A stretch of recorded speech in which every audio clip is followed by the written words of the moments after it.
শ্যামপুকুরবাটিতে ভক্ত সঙ্গে ঠাকুর শ্রীরামকৃষ্ণ, চতুর্থ পরিচ্ছেদের দ্বিতীয় অংশ। তোমরা হেসো না, আবার কম্পারেটিভ অ্যানাটমিতে কত উপকার হয়েছে শোনো। প্রথমে প্যানক্রিয়াটিক জুস ও বাইল এর পিত্তের অ্যাকশনের ক্রিয়ার তফাৎ বোঝা যাচ্ছিল না। তারপর ক্লাউড বার্নার্ড খরগোশের স্টোমাক, লিভার প্রভৃতি এক্সামিন করে দেখলে যে বাইলের অ্যাকশন আর ওই জুসের অ্যাকশন আলাদা। তাহলেই দাঁড়ালো যে লোয়ার অ্যানিম্যালদের আমাদের দেখা উচিত, শুধু মানুষকে দেখলে হবে না। সেইরূপ কম্পারেটিভ রিলিজিয়ানতে বিশেষ উপকারী।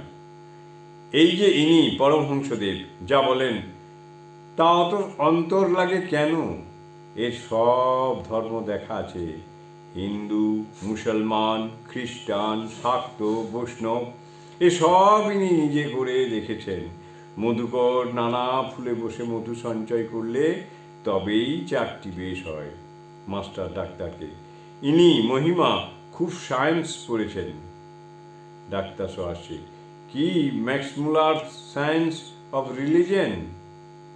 মহিমা শ্রীরামকৃষ্ণের প্রতি আপনার অসুখ ডাক্তারেরা আর কি করবে? যখন শুনলাম যে আপনার অসুখ করেছে তখন ভাবলাম যে ডাক্তারের অহংকার বাড়াচ্ছেন।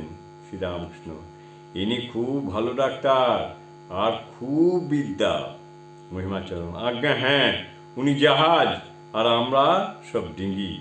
ডাক্তার বিনীত হইয়া হাত জোর করিতেছেন। মহিমা তবে ওখানে ঠাকুর শ্রীরামকৃষ্ণের কাছে সবাই সমান। ঠাকুর নরেন্দ্রকে গান গাইতে বলতেছেন। জয় ঠাকুর, জয় ঠাকুর। এরপর নরেন্দ্রের গাওয়া গান হবে।